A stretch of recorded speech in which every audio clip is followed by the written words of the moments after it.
E aí, vamos ler juntos? Discipulado começa com contemplação, Samuel Whitefield, capítulo 2, o padrão apostólico. Paulo resumiu o coração do discipulado como transformação por meio da contemplação coletiva, porque sua própria transformação começou com a contemplação. O Novo Testamento destaca de forma única a vida e o pensamento de Paulo. Mas, se o lermos apenas como um registro histórico do apóstolo e da igreja primitiva, perderemos a mensagem principal. A escrita sobre a vida e o pensamento de Paulo não nos foi dada simplesmente como um registro histórico. Ela nos foi dada para que possamos imitar a resposta dele a Jesus. Paulo é mais do que uma figura antiga. Ele é um protótipo e devemos modelar nossa busca por Jesus baseados na feita pelo apóstolo, o mais preeminente do Novo Testamento. E isso permite que ele sirva de modelo por vários motivos. Primeiro, Paulo resistiu ao evangelho inicialmente. Ele era um inimigo da igreja primitiva. 2. Paulo nunca viu ou conheceu Jesus até onde sabemos. 3. Paulo não era um dos 12 discípulos de Jesus. 4. Paulo trabalhou fora de Israel em terras gentias. Se compararmos a vida de Paulo com a vida de Pedro ou de João, é genuinamente estranho que o Novo Testamento abranja tanto a vida daquele. A maioria de nós teria evidenciado a história de um dos discípulos, mas o Espírito destacou a vida de Paulo porque ela se assemelha muito mais à nossa vida do que a daqueles que caminharam pessoalmente com Jesus. É difícil identificar-se com os discípulos. Em contrapartida, é muito fácil identificar-se com Paulo, e por esse motivo, ele é um arquétipo apresentado para a nossa imitação. A vida desse apóstolo é simultaneamente um registro histórico de como a igreja começou, sendo, portanto, um padrão para a vida eclesiástica agora, e o prenúncio dos mensageiros que surgirão para conduzir-nos à maturidade no final dos tempos. Na realidade, todo o livro de Atos é um modelo, um prenúncio da igreja vitoriosa no fim dos dias. É uma imagem dela no passado e uma imagem do destino para onde a igreja está indo. Certamente, há mais no discipulado do que contemplar a beleza do Senhor, mas isto era fundamental para o padrão apostólico de discipulado. Se somos chamados a imitar Paulo, precisamos entender o papel da contemplação em sua vida e missão. E tudo começa com sua conversão. O encontro de Paulo. Paulo era um inimigo zeloso do Evangelho, mas foi repetidamente transformado ao contemplar a glória de Deus na face de Jesus. Em Atos 9, versículo 1 e do 3 ao 6, temos: Saulo, expirando ainda ameaças e morte contra os discípulos do Senhor, dirigiu-se ao sumo sacerdote. Enquanto seguia pelo caminho, ao aproximar-se de Damasco, subitamente uma luz do céu brilhou ao seu redor. Ele caiu por terra e ouviu uma voz que lhe dizia: Saulo, Saulo, por que você me persegue? Ele perguntou: Senhor, quem é você? E a resposta foi: Eu sou Jesus, a quem você persegue. Mas levante-se e entre na cidade, onde lhe dirão o que você deve fazer.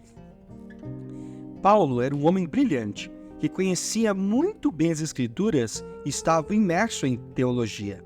Ele até mantinha valores judaico-cristãos e compartilhava muito em comum com os cristãos que perseguia.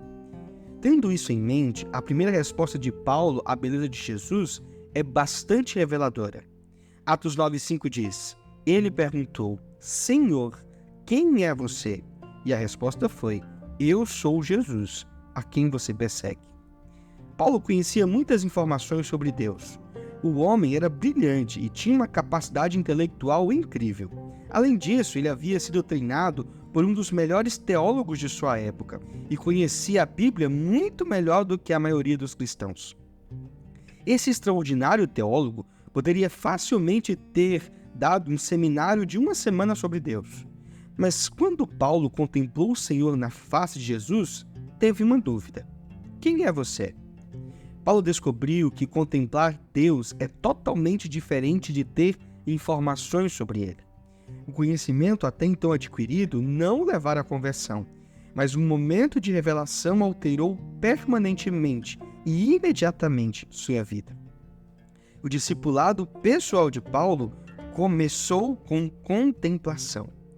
Paulo era brilhante, educado e experiente, mas nunca havia contemplado a beleza de Deus na face de Jesus. Naquele momento, o apóstolo não foi salvo por um argumento melhor. Ele foi repentinamente transformado quando contemplou Deus na pessoa de Jesus. Muitas pessoas em nossas igrejas aprenderam informações sobre Deus, mas se elas realmente contemplassem a pessoa de Jesus, também perguntariam: quem é você?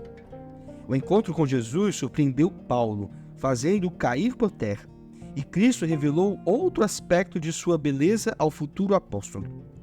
Atos 9,4 diz: ele caiu por terra e ouviu uma voz que lhe dizia: Saulo, Saulo, por que você me persegue? A primeira coisa que Paulo descobriu foi a profunda identificação de Jesus com seu povo, já que havia perseguido aquele ao perseguir este. A mensagem era clara: se você tocar no povo de Cristo, você o toca. A dor da igreja era a dor de Jesus, e a glória de Jesus era a glória da igreja. Portanto, o encontro que Paulo teve com o Filho também foi um encontro com a glória da igreja. A pergunta de Paulo, quem é você, não era apenas uma questão sobre Jesus, era também uma questão sobre a natureza da igreja. Transformado pelas duas revelações. Paulo já tinha ouvido todo tipo de argumento teológico antes, mas quando contemplou a beleza de Cristo, foi repentinamente transformado. O homem que havia sido um instrumento de sofrimento para aqueles que amavam Jesus, de repente se dispôs a suportar um tremendo sofrimento por esse povo. Aquele encontro foi o início de uma busca por conhecer Jesus, a qual duraria toda a vida do apóstolo. A beleza de Jesus é infinita e nosso discipulado nunca termina. Nunca superamos a necessidade de contemplar a beleza de Deus na pessoa de Jesus. Paulo também recebeu uma revelação quanto à beleza do povo de Jesus. Ao longo de suas cartas, escreveu repetidamente sobre a glória e a majestade futura e presente da igreja. Ele foi tão cativado pela glória desta que ficou sem palavras para descrever o que será revelado por meio do povo de Deus. O apóstolo tinha uma visão muito mais elevada sobre isso do que a maioria dos cristãos. E tudo começou com seu encontro, descrito em Atos 9. A glória de Jesus e de seu povo lançou Paulo ao chão e o transformou completamente. Paulo gostaria que lêssemos Atos 9 para que ficássemos maravilhados com a beleza de Jesus e a beleza de seu povo.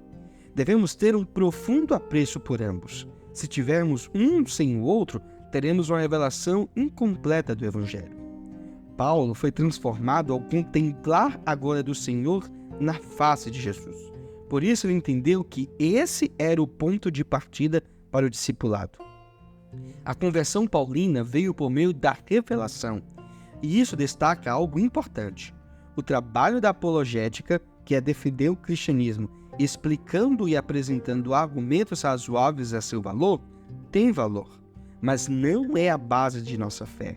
O fundamento não é a razão, mas a revelação. Devemos conversar com outras pessoas e estar prontos para explicar a verdade do Evangelho. Mas a conversão real requer revelação. Normalmente não é tão dramática quanto a conversão de Paulo, mas o coração humano deve contemplar Jesus pelo Espírito para ser transformado.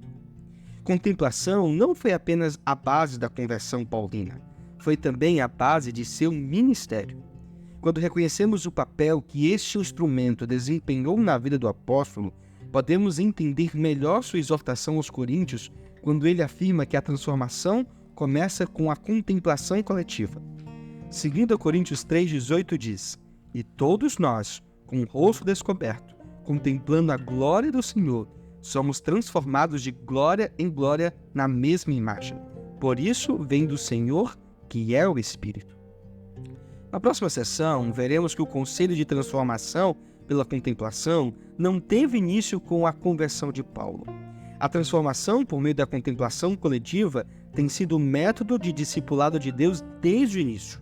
É um padrão tão antigo quanto o Jardim do Éden.